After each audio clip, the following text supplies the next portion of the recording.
Assalamualaikum warahmatullahi wabarakatuh. Saya ingin bertanya menyikapi tentang 3 hal yang menjadi celakanya manusia, yaitu yang ketiga saja, tidak berbakti kepada kedua orang tua, terutama yang lanjut usia. Terkait dengan perintah puasa, saum, khususnya Ramadan, jadi banyak melihat orang tua yang sudah tua karena sakit tidak berpuasa. Kemudian berakhir dengan kematian. Nah, apakah ada kewajiban sebagai anak membayar fidyah dengan menghitung puasanya yang ditinggalkan atau mengkodok puasa orang tua? Itu saja, terima kasih. Assalamualaikum warahmatullahi wabarakatuh.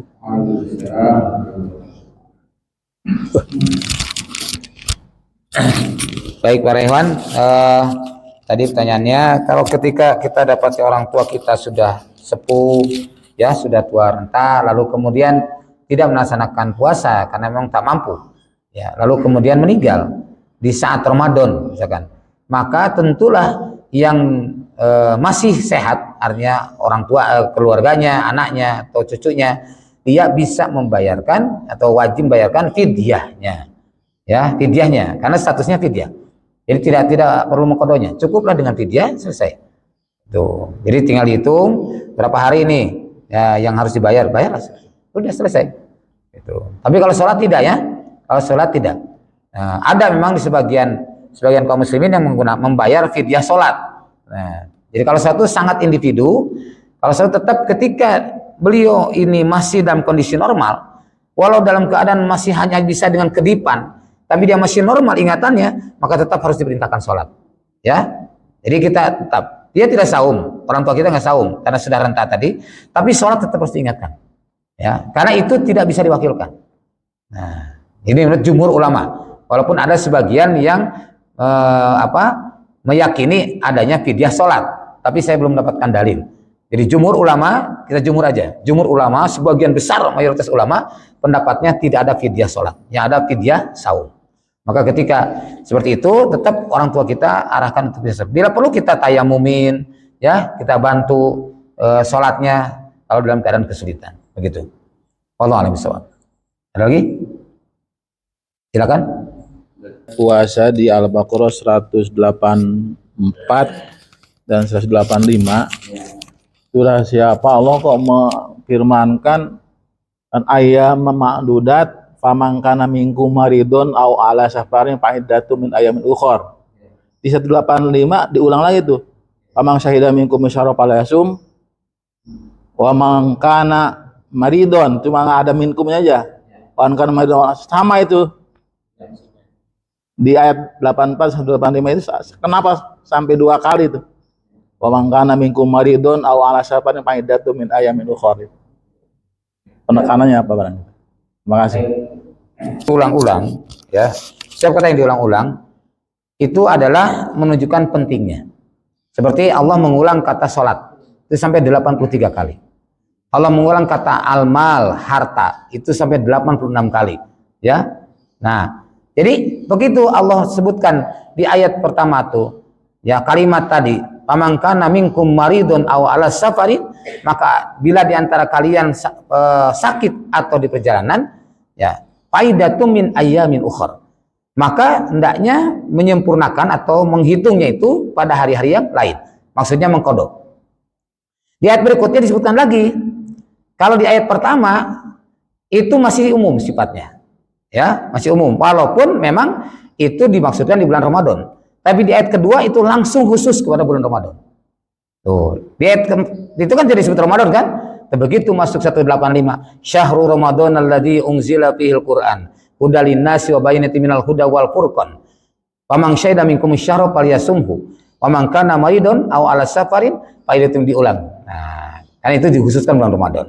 Jadi pertama menunjukkan pentingnya hal ini, bahwa apabila orang tidak mampu saum karena sakit atau di perjalanan, maka hendaklah ia menggantinya. Maka diulang lagi di bulan, apalagi khususnya di bulan Ramadan. Tuh, jadi begitu, ya. Jadi setiap yang kata diulang itu untuk menunjukkan menunjukkan pentingnya hal itu. Kemudian maka ditambahkan lagi, yuridullahu bikumul yusra wala yuridu bikumul usra. Allah menghendaki kemudahan kepada kamu. Allah tidak menghendaki kesulitan. Karena sangat banyak orang yang melakukan seperti itu. Maka diulang dan dikuatkan. Itu. Ya, ini pentingnya. Maka nama ini Muhammad Hudoribik di dalam kitab Tarikh Tashri menyebutkan ada ciri syariat Islam itu 3. Pertama ada haraj tadi, meniadakan kesulitan. Ya. Meniadakan kesulitan. Tadi tidak ada air boleh tayamum. Orang yang sedang perjalanan atau sakit boleh berbuka. Itu namanya meniadakan kesulitan. Supaya tetap terlaksana. Yang kedua, taklidu takalib, meringankan beban. Meringankan beban. Jadi ketika seseorang misalkan dalam keadaan safar, perjalanan, maka boleh menjama dan mengqashar salat. Nah, ini berarti meringankan beban. Yang ketiga, at-tadriju fi tasyri'i, yaitu melaksanakan syariat secara bertahap. Maka turun seperti diharamkannya homer. Itu tidak ujuk-ujuk, Pak. Turun dulu surat Al-Baqarah 219.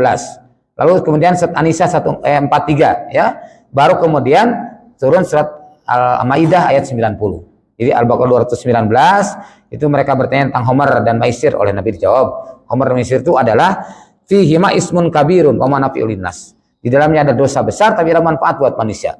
Tapi wa ismuhuma akbaru min nafihima, bahwa dosa keduanya lebih besar pada manfaatnya. Di An-Nisa 43. Nah, orang saum, orang sholat dalam keadaan mabuk, maka turun ayat ya ayyuhalladzina amanu la taqrabus shalah wa antum sukaro.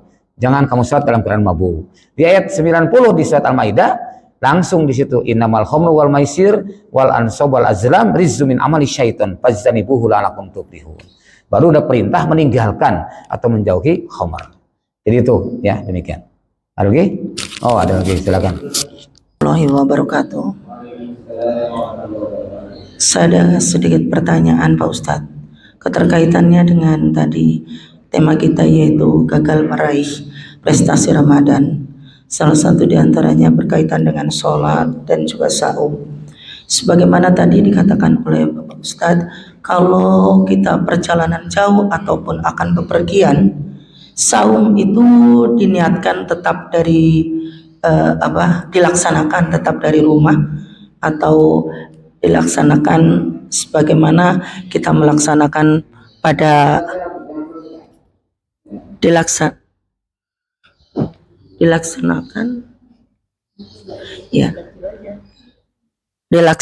kedengaran dilaksanakan kalau kita di perjalanan kita baru istilahnya mengalami misalkan kita kaus ataupun gagal ataupun kita berhalangan, kita bisa membatalkan atau kita bisa memutus puasa kita. Berbeda halnya dengan sholat ya Pak Ustadz. Kalau sholat kita kalau perjalanan jauh, misalkan kita akan melakukan jamak, itu kan diniatkan dari rumah Pak Ustadz. Kalau kita perjalanan jauh nanti, meskipun di rumah sudah melaksanakan sholat wajibnya atau sholat yang harus dilaksanakan. Nah, tapi kita dalam perjalanan itu sudah niatkan untuk kita melaksanakan jamak tadi. Yang kedua Pak Ustadz, berkaitan dengan sholat pula. Tadi dikatakan bahwa di dalam rizki itu banyak sekali seperti yang kita ketahui, ada rezeki kesehatan, rezeki ilmu dan sebagainya. Tapi salah satu di antara rezeki yang sangat menonjol atau sangat menjadi sebuah gambaran pada umumnya, yaitu keterkaitannya dengan secara harta, boleh dikata demikian. Nah, harta yang berlimpah atau mungkin rezeki yang berlimpah itu barometernya katanya tadi dari sholat ya Pak Ustadz ya. Nah, sholat kita misalkan baik, bagus dan sebagainya orang tersebut gitu ya. Tapi tetap dalam arti, mohon maaf, rezekinya kok kayaknya malah bahkan ada yang menyedihkan gitu loh. Saya perhatikan dalam arti pengertiannya seperti itu. Dia khusyuk, kalau secara kasat mata kita melihatlah, Dia orangnya baik, di agamanya juga bagus, tapi serba kekurangan tetap. Apakah hanya sholat atau hanya rezeki itu sebagai barometernya dari sholat itu hanya untuk orang muslim? Sementara kalau kita bandingkan dengan orang non muslim, nah kita kan dia kan tidak melaksanakan sholat dan perintah agama dan bukan merupakan orang muslim itu sendiri, tentunya tidak mengikuti aturan yang berlaku di dalam Islam. Tapi mereka hartanya berlimpah secara ini ya Pak. Bagaimana itu menurut pendapat Pak Ustadz? Terima kasih. Wassalamualaikum warahmatullahi wabarakatuh.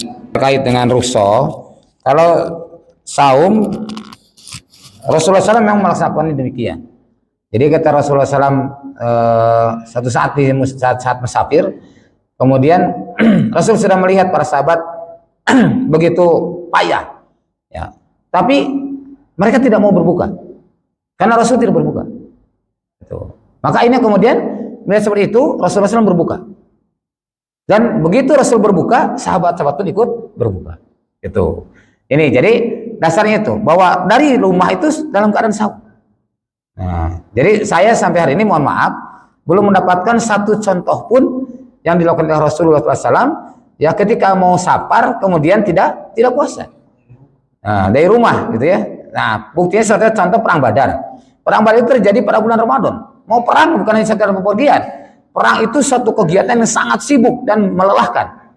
Tetapi beliau tetap saum, para sahabat pun saum. Jadi Allah menangkan dalam kegiatan perang itu pada perang Badar dalam keadaan saum. Oh, itu. Jadi tidak karena tadi. Beda dengan jamaah sholat. Kalau jamaah sholat kan boleh dari rumah, boleh kalau jamaah sholat. Misalkan, tapi bedanya jamaah sholat itu kalau di rumah, artinya di tempat sendiri, tidak boleh dikosor. Ya, misalkan contoh kita berangkat nih pada zuhur, sholat zuhur 4 rakaat, sholat asar pun 4 rakaat, nggak boleh dikosor. Kalau masih di mukim. Tapi kalau sudah musafir, dari sini misalkan mau ke Jogja, ya ternyata di Cirebon masuk waktu sholat, nah silakan boleh dikosor. Itu ya bedanya. Terus terkait dengan gimana itu orang-orang kafir pun tidak sholat, tapi mereka diberikan harta yang banyak. Nah, nih satu, inilah Rahman Rahimnya Allah. Rahmannya Allah itu diberikan pada semua makhluk hidup. Ya, Bismillahirrahmanirrahim kan, Rahmannya Allah untuk seluruh makhluk hidup. Tapi Rahimnya Allah hanya untuk orang-orang beriman. Tuh, ya. Maka dalam hadis riwayat Ahmad, Rasulullah bersabda, Innallaha, sesungguhnya Allah, qasama bainakum akhlaqakum. Allah telah membagi kepada kamu adalah karakter-karakter kamu, akhlak-akhlak kamu, kama qasama bainakum arzaqakum. Sebagaimana Allah telah bagi kepada kalian rizki-rizki kamu. Jadi rizki seorang tidak yang sama. Maka saya ibaratkan ada tiga orang ini bekerja di sebuah instansi. Ini jumlah gajinya sama-sama 10 juta misalkan. Tapi nanti di akhir bulan belum tentu sama. Mungkin yang satu cukup, yang satu lagi bisa nabung, yang satu lagi malah ngutang. Betul? Nah, inilah Allah yabsutu rizqa liman yasha wa yaqdir. Bahwa rezeki Allah itu berbeda-beda. Oh. Maka kemudian hadis tadi selanjutnya riwayat Ahmad, Innallaha, sesungguhnya Allah yu'ti dunya. Allah memberikan dunia man yuhibu, pada orang yang Allah cintai, wa man la yuhibu, dan pada orang yang tidak Allah cintai. Oh. Jadi Allah mau cinta kepada hamba tersebut atau tidak cinta, Allah tetap berikan rezeki yang berupa dunia tadi. Wala yutidin ila liman ahaba, tapi Allah tidak memberikan agama ini, tidak akan memberikan hidayah, tidak memberikan Islam ini illa liman ahaba, kecuali pada orang yang Allah cintai. Faman atahullahu din, maka barang siapa yang Allah berikan ad-din, al-Islam, kenikmatan kita berislam, kenikmatan kita belajar Islam, kenikmatan kita mengamalkan Islam, faqad ahabahu, maka sungguh ia telah dicintai olehnya. Tuh. Bisa dipahami yuk? Cukup terjawab? Alhamdulillah. Baik, ada yang lain? Bismillahirrahmanirrahim. Assalamualaikum warahmatullahi wabarakatuh. Izin bertanya Pak Ustadz. Tadi Pak Ustadz menerangkan kita bisa 30-40 tahun sudah berpuasa. Tapi kan tadi juga gagal meraih Ramadan ya. Nah ini kalau gimana 40 tahun itu kayaknya kok biasa-biasa aja ke masjid gitu. Salat biasa gitu. Apakah ini prestasi atau istiqomah atau gagal merasa gitu Pak Ustadz. Terima kasih. Assalamualaikum warahmatullahi wabarakatuh. Jadi ini Pak, maka syarat-syarat kita berprestasi itu, pertama kita meluruskan niat, ya. Yang kedua kita meluruskan prosedur dan meluruskan tujuan dalam setiap aspek kehidupan, termasuk dalam puasa Ramadan. Maka bulan Sya'ban itu bulan persiapan kita sebelum Ramadan. Itu sudah disiapkan program. Tadi saya akan jadikan Ramadan itu Ramadan produktif, Ramadan produktif, karena boleh jadi Ramadan terakhir kalinya. Betul.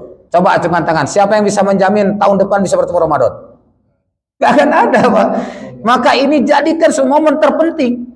Ya, kalau setiap orang berpikir begitu, akan terasa peningkatan itu ada. Ya, masya Allah. Jadi misalkan tadi bulan Ramadan ini saya akan mengkaji surah Al-Hujurat dari kaum tadi. Nah, nanti tahun depan kalau Allah takdir kita masih hidup di bulan Ramadan, bulan Ramadan nanti saya akan mengkaji surat Ali Imran, gitu. Itulah namanya peningkatan. Jadi dari waktu ke waktu terjadi peningkatan setahap demi setahap sehingga layaklah kita mendapatkan prestasi Ramadan. Namun realitanya kita seringkali menjalani Ramadan biasa-biasa saja, ya normal saja gitu. Jadi normatif kayak orang lain aja, rame gitu, ramenya. Setelah sepi, sepi lagi, gitu. Itu yang terjadi. Maka akhirnya mengalami fluktuasi, naik turun. Padahal mestinya tuh terus naik, ya dari waktu ke waktu naik. Kalau tahun yang lalu saya selesai Ramadan, saya itikaf misalkan di Masjidil Haram. Nah, saya tahun depan saya itikaf di Masjid Nabawi. Tahun depan lagi saya itikaf di Masjid Al-Aqsa. Itu Pak. Tidak ada peningkatan. Setiap tahun tuh ada momen tertentu yang bisa memberikan naiknya derajat kita di hadapan Allah. Nah, ini pentingnya Ramadan produktif. Dulu pernah saya sampaikan di awalnya Ramadan produktif. Jadi itu ya, Pak. Baik. Ada lagi? Ya, Pak Haji. Silakan Pak Haji.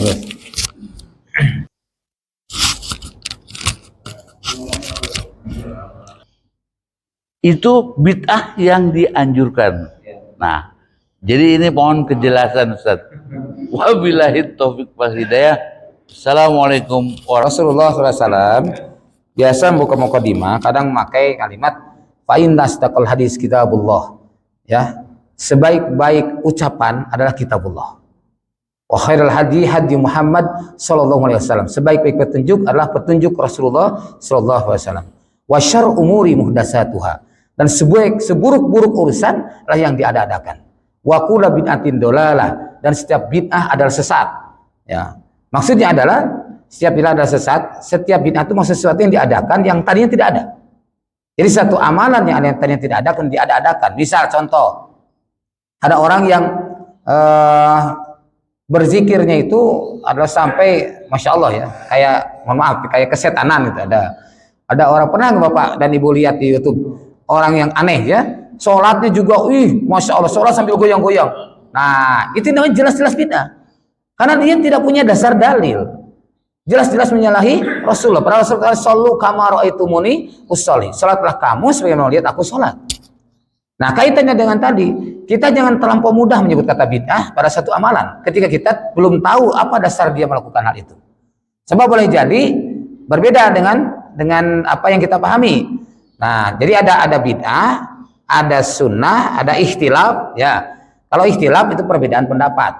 Ikhtilaf contoh begini, ya orang misalkan saat kita mau sujud. Nah, ikhtilaf nih para ulama dalam memahami hadis, janganlah kamu bersujud seperti sujudnya seekor unta. Hadisnya sama, ya. Tapi kemudian dipahami oleh pendapat ulama jadi dua. Ada yang dapat yang unta itu kalau mau sujud lutut dulu, ya. Sedangkan di pemahaman yang lain, unta itu kalau mau sujud gitu ya, itu tangan dulu. Maka janganlah seperti unta. Nah, jadi tangan dulu disebut seperti unta, kata orang yang bersujud lutut dulu. Kata orang yang bersujud tangan dulu, orang yang bersujud lutut dulu itu seperti unta. Nah, inilah namanya ikhtilaf. Maka dalam kondisi begini, para jumhur ulama membolehkan kedua-duanya. Jadi Bapak dan Ibu boleh sujud tangan dulu, masa sujud nempel ke tempat sujud tangan dulu, atau lutut dulu boleh, kedua-duanya. Yang tidak boleh kepala dulu. Ya, hati-hati kalau kepala dulu jangan, bahaya kepala dulu. Nah, itu namanya ikhtilaf. Jadi kalau kemarin bagian dengan Umar tadi, Umar menyatakan ini sebaik-baik bid'ah. Yang dimaksud oleh Pak Umar itu karena memang di zaman Rasulullah SAW, ya tidak pernah dikelompokkan atau disentralkan untuk tarawih dengan satu imam. Begitu. Ya, tapi bukan tanpa alasan Umar melakukan demikian, karena di masa Rasul Umar pernah sholat bersama Rasul, sholat malam dengan berjamaah. Bisa dipahami, Pak? Jadi bukan tanpa alasan sama sekali. Ya, kalau tidak ada alasan sama sekali, tidak ada dalil satupun, tidak juga amal sahabat ya, atau amal orang-orang Madinah, maka itulah bisa jatuh pada bid'ah. Itu. Maka di sini sekali lagi, jangan terlampau mudah kita menilai sesuatu itu bid'ah sebelum kita mengetahui dasar-dasar yang dijadikan pijakan dalilnya. Juga jangan pula menyatakan ini sunnah. Ini Rasulullah apalagi menyatakan mengatasnamakan Rasul, ya, padahal Rasul tidak berbuat, padahal Rasul tidak berkata. Ini bisa terancam dengan hadis yang mutawatir lafzi, mangkadzaba alayyan muta'amidan falyatabawa maq'adahu minan nar. Siapa yang berdusta atas namaku, maka bersiaplah dia mencari tempat duduk dalam neraka. Tuh, Masya Allah. Sampai begitu. Maka tidak boleh kita mengatasnamakan Rasulullah. Oh, Rasulullah namanya, padahal kita tidak tahu dalilnya. Kita belum baca Rasul melakukan demikian. Nah, jadi jangan berdasarkan, karena kadang-kadang ada sahabat gini. Ada amal sahabat di atas namakan Rasul, tidak boleh. Amal sahabat saja. Atau amal imam madhab. Contoh, ada misalnya, man aroda dunia fa'alaihi bil ilmi, wa man aroda al-akhirah fa'alaihi bil ilmi. Banyak orang bilang ini hadis, bukan hadis, itu ucapan Imam Asy-Syafi'i rahimahullah. Nah, ini contoh itu adalah maka bisa jatuh kepada perkara yang bid'ah tadi. Nah, atau misalkan contoh bapak-bapak, ibu-ibu sering, imali dunia ka anaka ta'isu abada, wa imali akhirat ka anaka tamutu goda. Carilah oleh kamu dunia itu seolah-olah kamu akan hidup selama-lamanya, dan carilah akhirat seolah-olah kamu akan mati besok. Itu bukan hadis. Nah, itu kata mutiara. Itu ya, jadi dudukan masalahnya. Ini hadis, ini bukan. Ada kata mutiara, ada syair, ada puisi dan lain-lain ya. Jadi jangan sampai kita mengatasnamakan Rasul atau mengatasnamakan Allah, naudzubillah, padahal Allah dan Rasulnya tidak melakukan, tidak menyampaikan demikian. Wallahu a'lam bishawab. Ibu? Ya?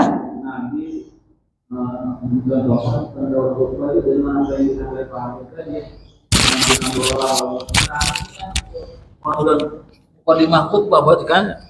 Ada hadisnya ya. Itu penulis khutbah. Memang itu harus diucapkan, itu penulis khutbah, tidak salah. Lalu menanya, aku lebih dan kelola aku fitnah itu. Ya, coba barangkali Pak Ustaz gimana? Dan Pak Ustaz juga suka begitu kan? Pendahuluan khutbah itu.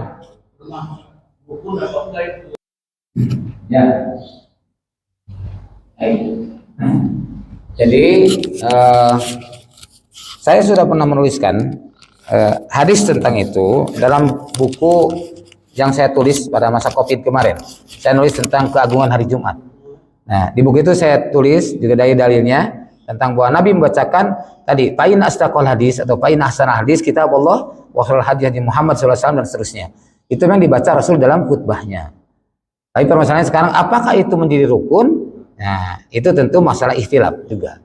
Itu. Jadi tapi yang pasti menjadi rukun itu adalah kalimat seperti hamdalah, syahadat, salawat, dan baca ayat tentang takwa. Terus kalimat amma ba'd atau wa ba'd. Ya, Nabi membaca selalu itu. Nah, jadi kalau tentang yang tadi fa'in asdaqal hadis memang ikhtilaf. Ya, gitu. Ya, jadi kalaupun misalkan seorang tidak baca itu bukan tidak menjadikan gugurnya khutbah Jumat. Demikian. Cukup?